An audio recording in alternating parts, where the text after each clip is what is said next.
Hello everyone, आप सब कैसे हो? आई होप आप सभी अच्छे होंगे। देखिए, आज मैं आपको सॉल्यूशन पढ़ाने वाला हूँ। सॉल्यूशन में मैंने पिछली बार बताया था कि सॉल्यूशन होता क्या है और सॉल्यूशन के टाइप बताए थे। और अब हम पढ़ेंगे कंसंट्रेशन टर्म, क्योंकि हम सॉल्यूशन बनाते हैं तो कितनी कंसंट्रेशन का बनाते हैं, कंसंट्रेशन टर्म किस किस वे में लेते हैं, वो सारी चीज़ें पता होनी चाहिए। तो हम सॉल्यूशन में आज का टॉपिक क्या है अपना, कंसंट्रेशन टर्म की जो अपनी सांद्रता होती है, कंसंट्रेशन होती है, वो कौन कौन सी टर्म में पाई जाती है। मैंने प्रीवियस वीडियो में वैसे बता दिया है आपको कौन कौन सी टर्म में होती है। परसेंटेज में मास by mass, mass by volume, volume by volume. तो देखिए, सबसे पहले हम पढ़ेंगे percentage concentration. Percentage concentration.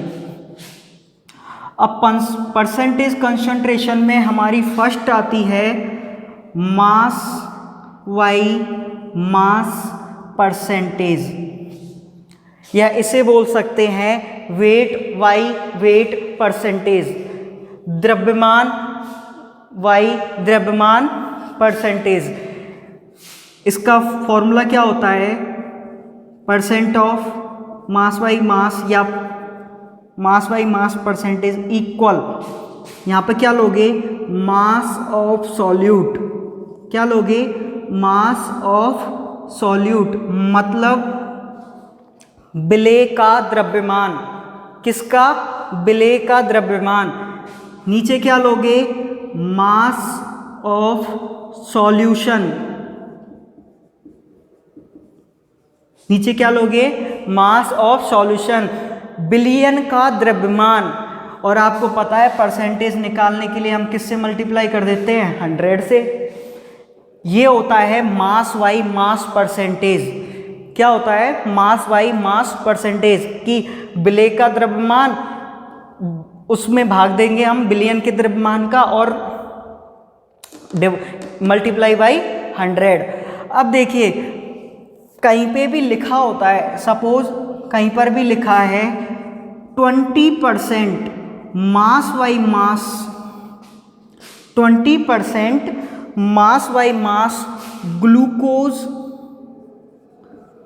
Glucose in water. कहीं पर भी लिखा है 20% मास by mass glucose in water.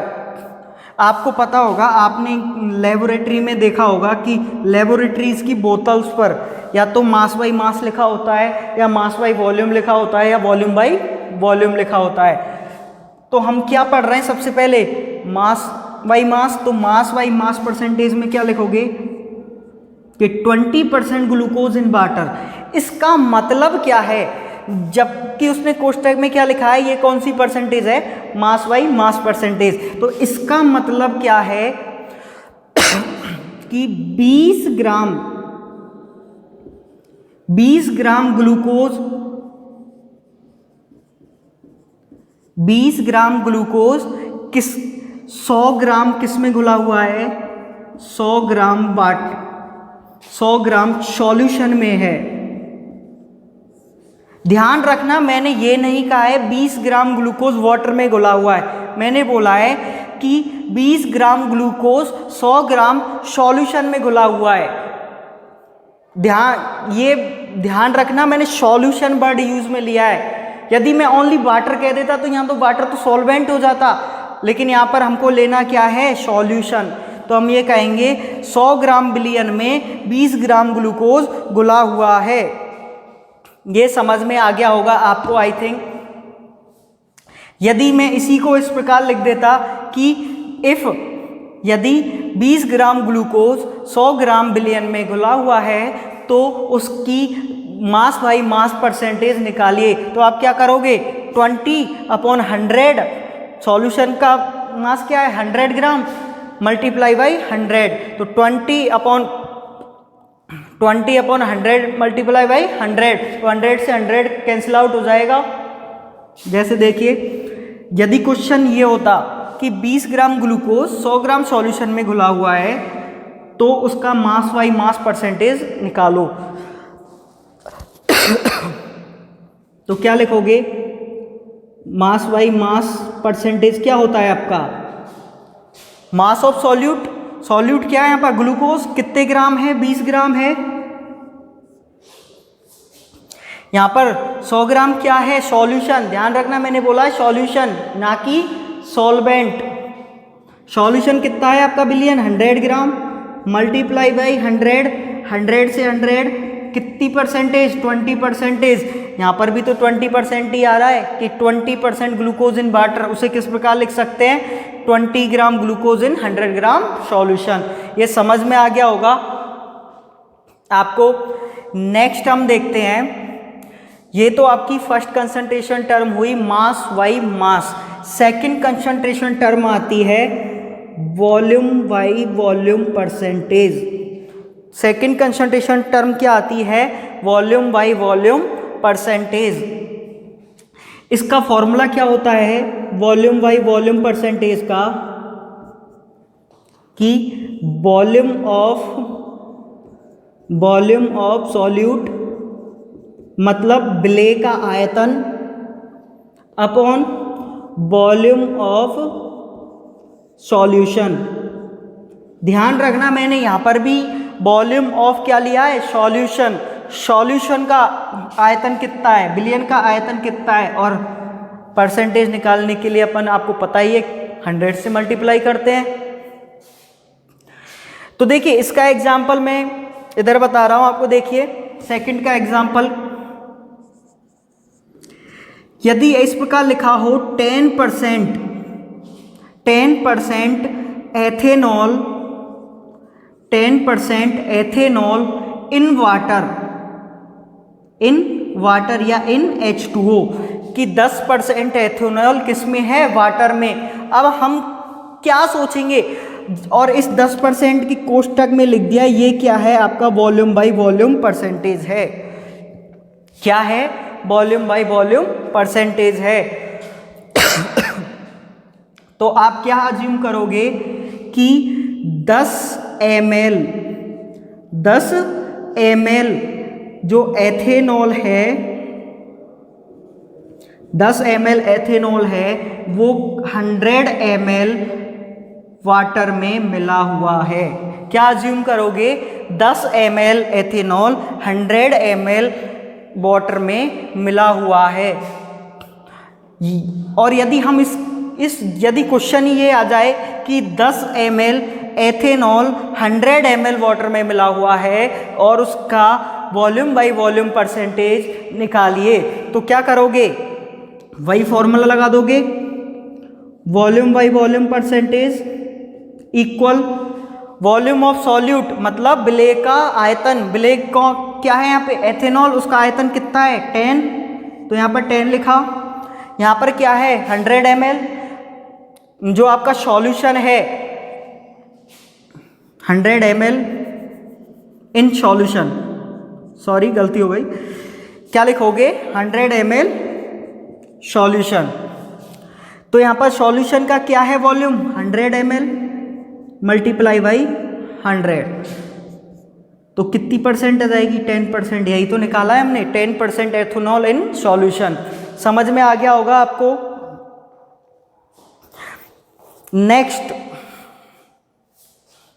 Next हमारी कंसंट्रेशन टर्म आती है, वो आती है मास बाई वॉल्यूम परसेंटेज। क्या आती है, मास बाई वॉल्यूम परसेंटेज। ये आपने लिख लिया होगा, इसे लिख लेना। नेक्स्ट कंसंट्रेशन टर्म है मास बाई वॉल्यूम परसेंटेज।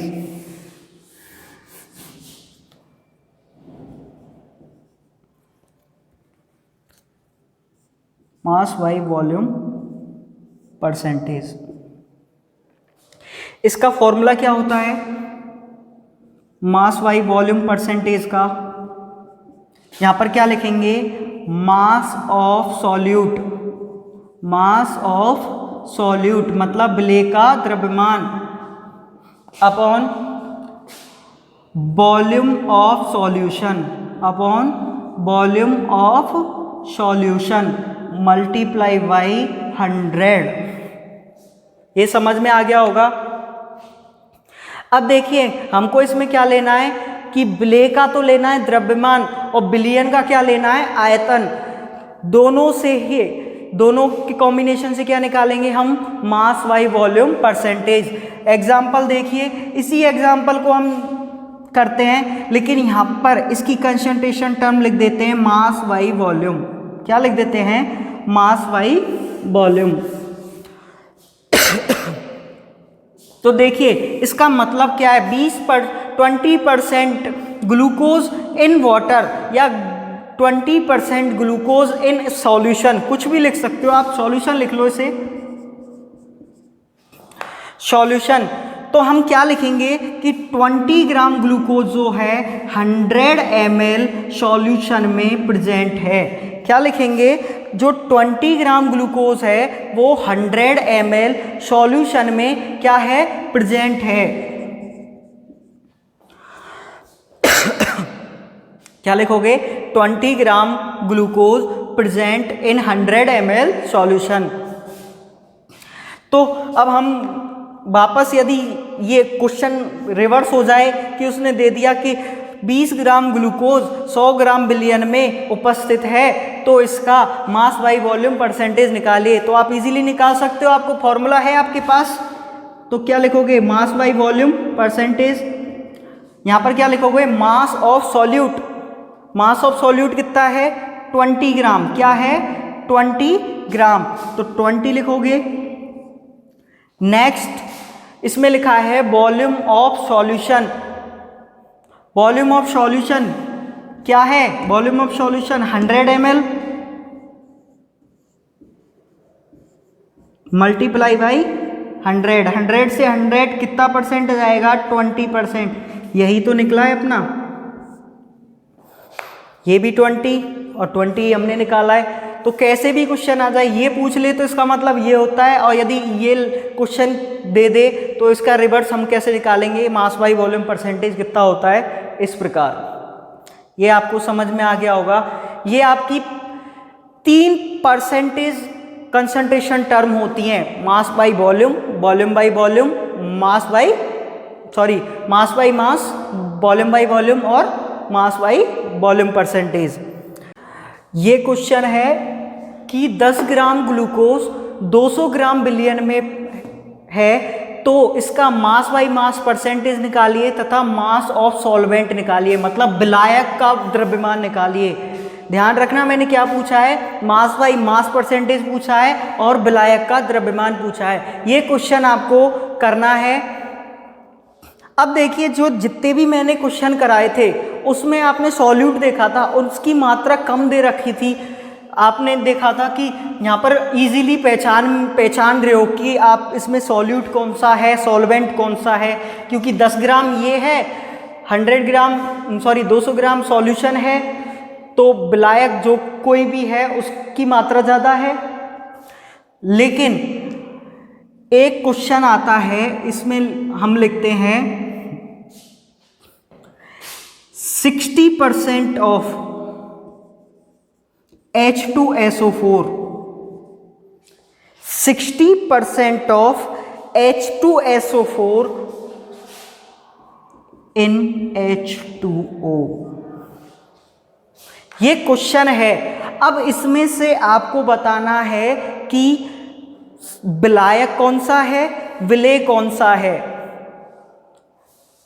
वैसे तो सब जानते हो कि सर इसमें विलायक तो H2O है और H2SO4 विलेय है, लेकिन कैसे कर रहे हो आप कि ये विलायक है ये विलेय है। देखिए, मैं आप नॉर्मली देख के मत पता लगाइए कि ये विलायक है या विलेय है। तो आप देखिए सबसे पहले कि ये परसेंटेज जो दी हुई है ये किस में दी हुई है। मैंने सपोज किया ये दी हुई है मास बाई मास परसेंटेज में।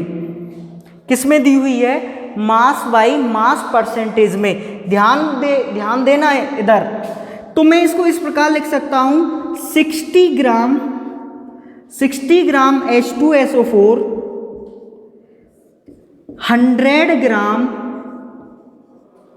100 ग्राम सॉल्यूशन में पाया जाता है। ये लिख सकता हूँ कि 60 ग्राम H2SO4 100 ग्राम सॉल्यूशन में पाया जाता है। ये क्या है, इसका मास बाई मास परसेंटेज है, मैंने तो ये लिख दिया। अब यहाँ पर देखिए, जब हम इसका क्या निकालेंगे, विलायक का अनुभाग। सॉल्यूशन में क्या होते हैं, दो पार्ट होते हैं, एक सॉल्यूट एक सॉल्वेंट। सॉल्यूशन के दो पार्ट होते हैं, एक सॉल्यूट, एक होता है सॉल्वेंट। ठीक है, आपको पता है कि 60 ग्राम तो क्या है, 60 ग्राम तो आपका सॉल्यूट है, आपने सॉल्यूट मान रखा है इसे। तो टोटल सॉल्यूशन कितना है 100, तो 100 माइनस सॉल्यूट का, सॉल्यूट माइनस कर दोगे तो सॉल्वेंट आएगा, तो 100 माइनस 60, तो ये तो हो गया 40 ग्राम। लेकिन हम तो पढ़ते हैं सर, जिसकी मात्रा ज़्यादा होती है वो तो होता है सॉल्वेंट, और जिसकी मात्रा कम होती है वो होता है सॉल्यूट। लेकिन यहाँ पर तो सॉल्यूट की मात्रा ज़्यादा हो रही है, यहाँ सॉल्वेंट की मात्रा ज़्यादा कम हो गई। ऐसा क्यों सर?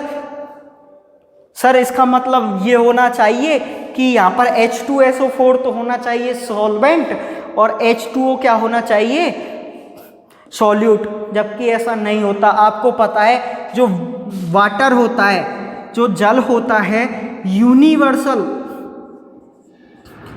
यूनिवर्सल सॉल्वेंट में आता है। जो वाटर होता है आपका किस में आता है, यूनिवर्सल सॉल्वेंट में। लेकिन सर यहाँ पे तो ये थ्योरी फेल हो गई मास बाई मास परसेंटेज में। यहाँ पर हमने किया था, यहाँ पर 60 ग्राम 40 ग्राम, ये कैसे हुआ? तो एक चीज हमेशा ध्यान रखना, जब भी आप सॉल्यूट और सॉल्वेंट को आइडेंटिफाई कर रहे हो, पहचान कर रहे हो सॉल्यूट और सॉल्वेंट की, तो आपको हमेशा ध्यान रखना है कि आप कंसंट्रेशन टर्म निकालोगे तो वो किस में निकालोगे, मोल्स में। किस में निकालोगे, मोल्स में। मोल क्या होता है, तो हमको अब ये चीज़ तो यहाँ फेल हो गई कि सर यहाँ पर तो पता ही नहीं चल रहा मास बाई मास से इससे डायरेक्टली। तो हम अब क्या, कौन सी टर्म लेंगे, मोल। क्या टर्म आई है अपनी नई अपने पास, मोल। मोल क्या होता है, मोल क्या होता है, मास ऑफ कंपाउंड, या ये लिख सकते हैं weight, WI, weight of compound upon molar mass. क्या, मोलर मास। वो क्या होता है इसका, मोल, कि जो पदार्थ है उसका द्रव्यमान, उसका भार ग्राम में, और मोलर मास, जो आपका मोलर मास होता है AMU में, एटॉमिक मास यूनिट में। तो उससे क्या निकालेंगे हम, मोल्स। आपको पता है H2O का मोलर मास कितना होता है, H2O का मोलर मास होता है, इसका मोलर मास होता है 18। आणविक भार क्या होता है H2O का, 18। क्यों होता है, 2H प्लस के 2H, तो एक H का एक होता है अनुभार, 2H के 2। ऑक्सीजन का, एक ऑक्सीजन का कितना होता है 16 प्लस 2 18। तो यहाँ पर भी क्या लिखा है हमने, मोलर मास 18। H2SO4 का मोलर मास कितना होता है 98। कितना होता है मोलर मास, 98। अब देखिए, मैंने बोला था ना कि आपको करना क्या है, आपको करना है नंबर ऑफ मोल्स निकालने हैं। और नंबर ऑफ मोल्स किसके निकालने हैं, जो आपको दिए हुए हैं। अब देखिए हम नंबर ऑफ मोल्स निकालेंगे। हम सबसे पहले निकालेंगे किसके, H2SO4 के। मोल ऑफ H2SO4 के मोल। देखिए क्या होता है वेट ऑफ कंपाउंड, यहाँ पर H2SO4 कितना है 60 ग्राम, तो मैंने यहाँ पे क्या लिख लिया 60। मोलर मास कितना है H2O का 98, ये लिख दिया। तो इसकी वैल्यू लगभग पॉइंट कुछ एक से छोटी आ रही है, कहने का मतलब ये एक से छोटी आ रही है इसकी वैल्यू, मतलब इसमें जो मोल्स हैं वो एक से भी कम है नंबर ऑफ मोल्स H2SO4 के, और जबकि मोल्स ऑफ क्या देख रहे हैं हम H2O, क्या देख रहे हैं मोल्स ऑफ H2O। तो यहाँ पर मोल्स ऑफ H2O कितना है 40 ग्राम, 40 ग्राम। H2O का मोलर मास 18, तो ये कम से कम इसकी वैल्यू 2 से बड़ी आ रही है, इसकी वैल्यू किससे बड़ी आएगी, जो भी वैल्यू आएगी इसकी ग्रेटर देन 2, इसकी वैल्यू 1 से भी छोटी आ रही है, इसकी वैल्यू 2 से भी बड़ी आ रही है, मतलब ये अमाउंट में कम है, ये अमाउंट में ज़्यादा है, इसलिए जो H2SO4 है वो क्या है सॉल्यूट है, और H2O है वो क्या है सॉल्वेंट। तो ध्यान रखना हमेशा केमिस्ट्री में जब भी आपको सॉल्यूट सॉल्वेंट का पता लगाना है, जहाँ पर आपको ऐसा पता नहीं लग रहा कि सर ये तो यहाँ पर ऐसे कन्फ्यूज़न की स्थिति बन गई कि यहाँ पर तो 60 ग्राम और यहाँ पर ये इस प्रकार हो गया, तो आप क्या करोगे नंबर ऑफ मोल्स निकालोगे और नंबर ऑफ मोल्स के आधार पर पता लगाओगे कि कौन सा तो सॉल्वेंट है और कौन सा सॉल्यूट है। आप ये क्वेश्चंस आपके में न्यूमेरिकल बेसिस में आते हैं, क्योंकि ये बेस है आपका सॉल्यूशन का। जब तक ये चीज़ें नहीं आएंगी तो आगे का पार्ट आप समझ ही नहीं पाओगे, क्योंकि कंसंट्रेशन टर्म आपको आने ही चाहिए, न्यूमेरिकल्स नहीं कर पाओगे आप इनके बिना, इसलिए आपको ये पार्ट पूरी तरह आना चाहिए। ये क्वेश्चन तो आपको करना है, ये क्वेश्चन मैंने करा दिया कि 60% H2SO4 में सॉल्यूट और सॉल्वेंट का पता कैसे किया, इसे किस प्रकार लिखते हैं। जब आपको ऐसा लगे कि सर ये तो गलत हो रहा है कि ये तो 40 ग्राम आ रहा है, ये 60 ग्राम आ रहा है, तो आपको कुछ नहीं करना, सबसे पहले क्या है आपको नंबर ऑफ मोल्स निकालने हैं। जिसके नंबर ऑफ मोल्स कम हैं वो सॉल्यूट, जिसके नंबर ऑफ मोल्स ज़्यादा हैं वो सॉल्वेंट। वही तो क्या है, नंबर ऑफ मोल्स H2SO4 के कम थे ये सॉल्यूट, जिसका नंबर ऑफ मोल्स ज़्यादा हैं वो सॉल्वेंट। समझ में आ गया होगा। अब हम नेक्स्ट हमारी कंसंट्रेशन टर्म आती है मोल फ्रैक्शन, मोल भिन्न। नेक्स्ट टर्म क्या आती है आपकी मोल फ्रैक्शन, मोल भिन्न।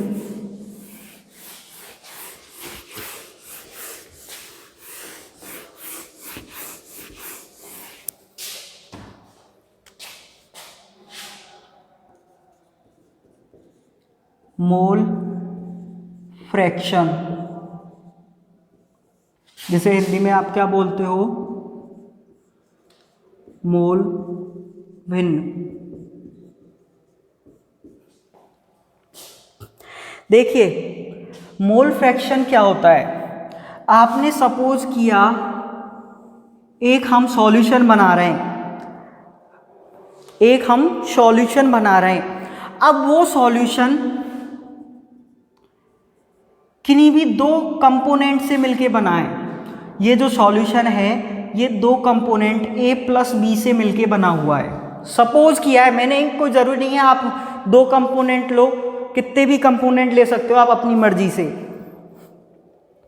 तो अपन मिनिमम लेके चलते हैं, क्योंकि मिनिमम तो 2 कंपोनेंट चाहिए ही चाहिए, क्योंकि क्या होता है homogeneous mixture of minimum 2 non reacting substance, तो मिनिमम 2 कंपोनेंट तो चाहिए।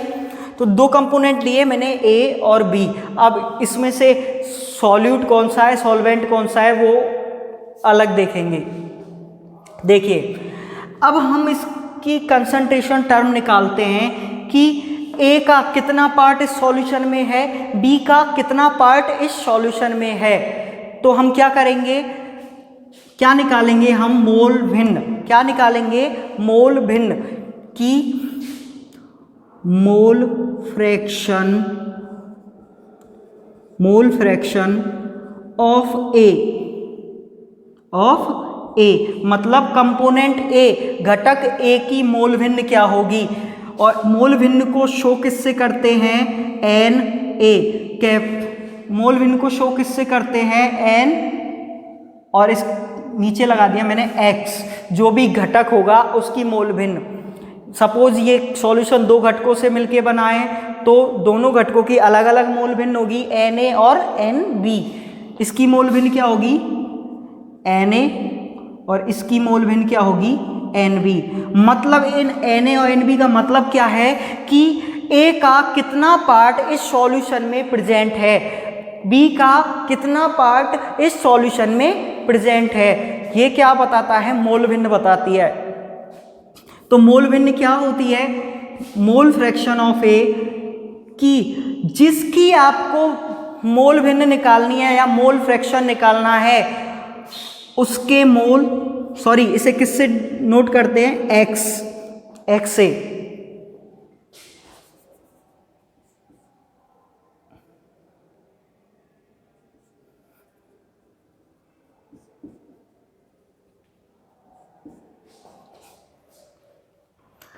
उसके मोल और मोल को डिनोट किससे करते हैं, N से। स्मॉल n से नंबर ऑफ मोल्स को डिनोट करते हैं जिसकी आपको मोल भिन्न निकालनी है, चाहे वो कंपोनेंट A हो, B हो, C हो, D हो, ऊपर उसके मोल आएंगे और नीचे जितने भी कंपोनेंट हैं, यहाँ पर दो कंपोनेंट हैं तो मैंने यहाँ पर दो कंपोनेंट के मोल, नंबर ऑफ मोल्स को क्या कर दूंगा, जोड़ दूंगा। तो यहाँ पर क्या लिखूंगा, NaNb। ये क्या, किसका फॉर्मूला आ गया, XA का। किसका फॉर्मूला आ गया, XA का। अब यहां पर मैं लिखूंगा मोल फ्रैक्शन ऑफ B। तो क्या लिखूंगा, XB। वो क्या होगी, जिसकी हमको मोल भिन्न निकालनी, किसकी निकालनी है, B की, तो B के मोल NB। जितने भी घटक है उन सबके मोलों को ऐड करना है। यहां पर कितने घटक हैं, दो, A और B, तो Na plus Nb। Equation 1 and 2, equation 1 और 2 को ऐड करने पर, जब इक्वेशन 1 और 2 को ऐड करोगे, XA XB equal Na upon Na plus Nb plus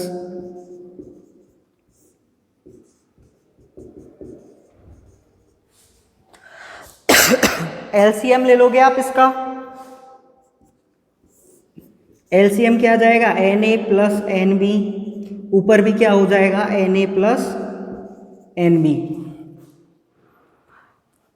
आपको पता है ऊपर नीचे सेम है, कट जाएंगे या एक बार भाग चला जाएगा, तो हम ये लिख सकते हैं जो XA plus XB equal to 1।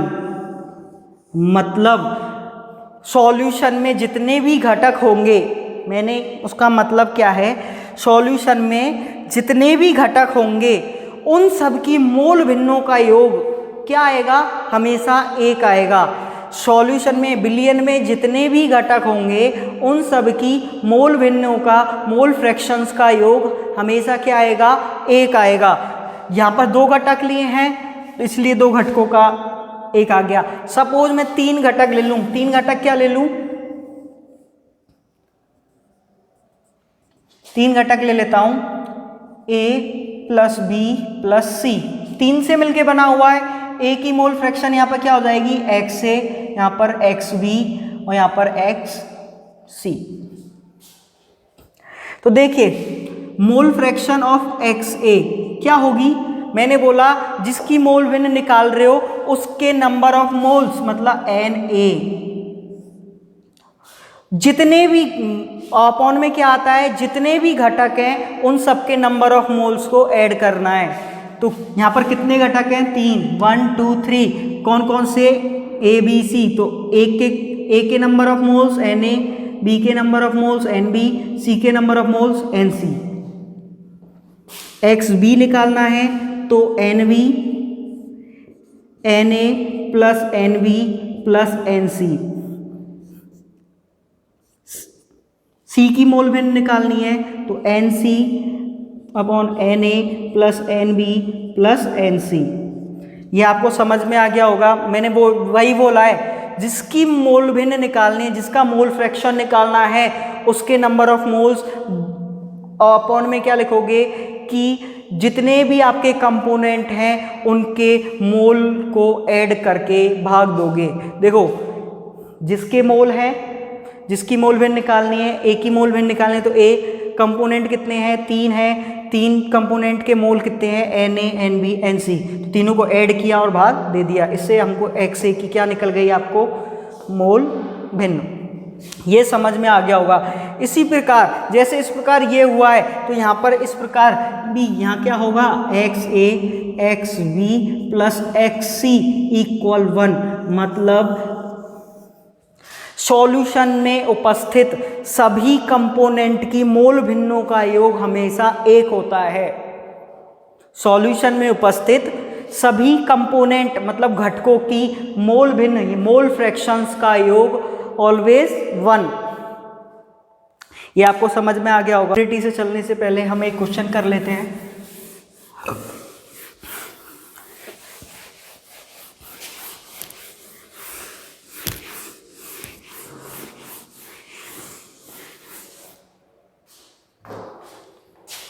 Molarity से चलने से पहले एक क्वेश्चन कर लेते हैं। सपोज 1 बिलियन में 2 घटक ए बी उपस्थित हैं। मैंने बोला है 1 बिलियन में एक आपका सॉल्यूशन है, उसमें 2 घटक ए और बी उपस्थित हैं। ए के 18 मोल, ए के 18 मोल, बी के 36 मोल बिलियन में उपस्थित है।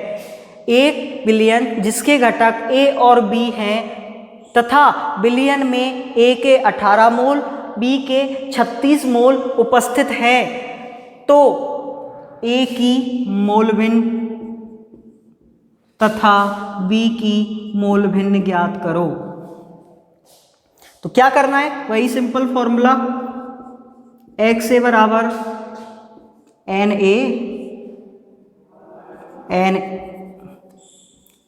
Plus B. डायरेक्टली मोल दी हुई है, बहुत सीधा कर दिया। 18 सर यहाँ पर तो ये 18 हो गया, ये यहाँ पर क्या हो गया 18 प्लस 36 18/54 1/3 क्या आ गई इसकी मोल भिन्न XB। यहाँ पर sir NB Na plus NB, sir यहाँ पर आएगा 36, यहाँ पर आ गया 18 प्लस 36/24 इक्वल। देखिए, एक तो ये होता है कि इस कैलकुलेशन को करो आप, एक दूसरा होता है स्मार्ट तरीका, स्मार्ट स्टडी, कि आप इसको ही 1 में से घटा लो ना। क्यों इसको निकाल रहे हो, इसको ही 1 में से घटा लो, क्योंकि 2 ही तो कंपोनेंट हैं और आपको पता है XA प्लस XB बराबर क्या होता है 1। आपको XA पता लग गया, XB निकालना है 1/1 माइनस XA, XB निकल जाएगा, XB बराबर 1 माइनस 1/3 बराबर 2/3। ये कैलकुलेशन करनी नहीं पड़ेगी, एक को निकालो उसे 1 माइनस कर दो, 2 कंपोनेंट हो तो इजीली निकल जाता है। जब 3 कंपोनेंट हो तो 2 की निकाल लो, तीसरे की उसमें से 1 माइनस कर दो। तो ये क्या होते हैं, इजी स्टेप होते हैं कि अपन इसको शॉर्टली कर सकते हैं। मार्क्स नहीं करते इनके कि सर हम ये करना जरूरी है या इससे मार्क्स, इससे भी फुल मार्क्स मिलेंगे, इससे भी फुल मार्क्स मिलेंगे। नेक्स्ट हम पढ़ते हैं, नेक्स्ट एक क्वेश्चन है उसे देखिए।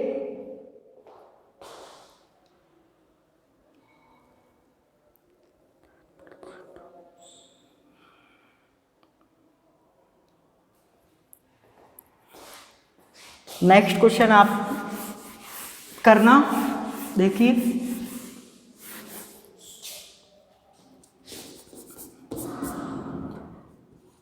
10% मास बाई मास परसेंट है, पहले ही लिखा हुआ है 10% ऑफ ग्लूकोज, किसके हैं, ग्लूकोज के, ग्लूकोज इन वाटर, क्या है, वाटर में। तो आपको क्या क्या निकालना है, आपको निकालना है मोलविन ऑफ ग्लूकोज। आपको ये क्वेश्चन करना है।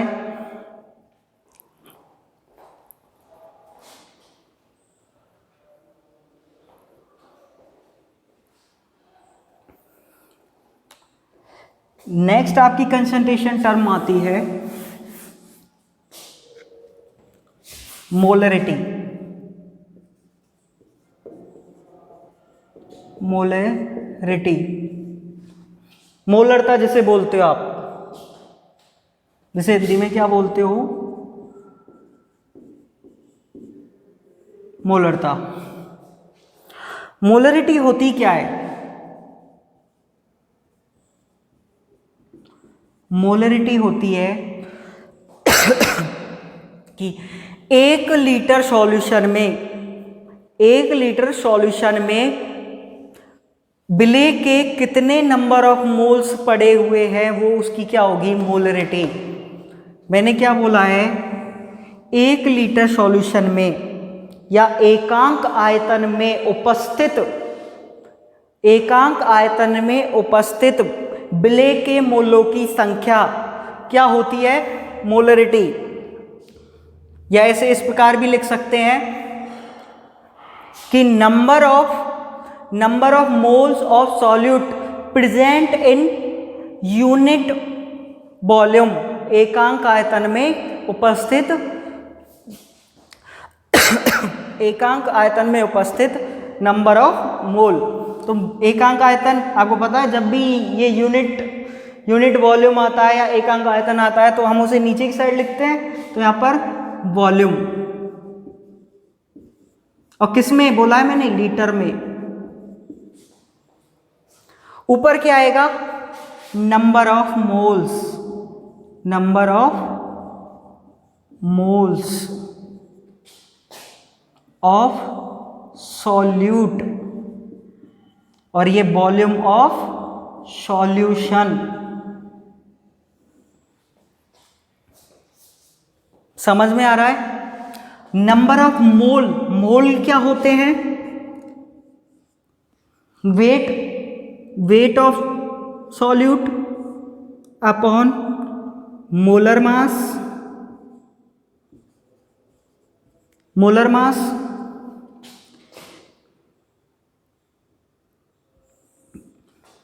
नीचे क्या है, वॉल्यूम। यदि वॉल्यूम लीटर में है, यदि मैं इसे ml में कन्वर्ट करूं, ml में, तो डिवाइड बाई 1000, डिवाइड बाई क्या हो गया, 1000। जब इसको नॉर्मल फॉर्म में लिखेंगे तो क्या लिखोगे, वेट इनटू 1000 अपॉन मोलर मास, मोलर मास इनटू वॉल्यूम इन ml। ये आपका किसका फॉर्मूला आएगा, मोलरिटी का। किसका फॉर्मूला आएगा, मोलरिटी का। ये इसे शो किससे करते हैं, कैपिटल M से। किससे शो करते हैं, कैपिटल M से। मोलरिटी क्या होती है, लिख लेते हैं, number of mole, number of moles of solute, of solute present in unit volume. और वॉल्यूम हमेशा किस में होना चाहिए, लीटर में।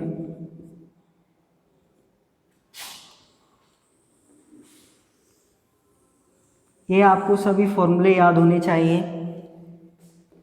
समझ में आ गया होगा। हिंदी मीडियम वाले लिख लेना, एकांक आयतन में उपस्थित मोलों की संख्या क्या कहलाती है? मोलरता।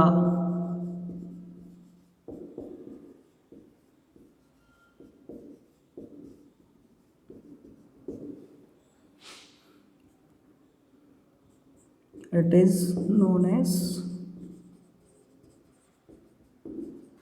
ये आपको कंसंट्रेशन टर्म मोलरिटी है। नेक्स्ट वीडियो में हम इसके क्वेश्चंस करेंगे और जो मैंने क्वेश्चंस दिए हैं उनको एक बार सॉल्व करना हो जाए तो अच्छी बात है, नहीं होते हैं तो नेक्स्ट वीडियो में मैं उन्हें सॉल्व कराऊंगा। धन्यवाद।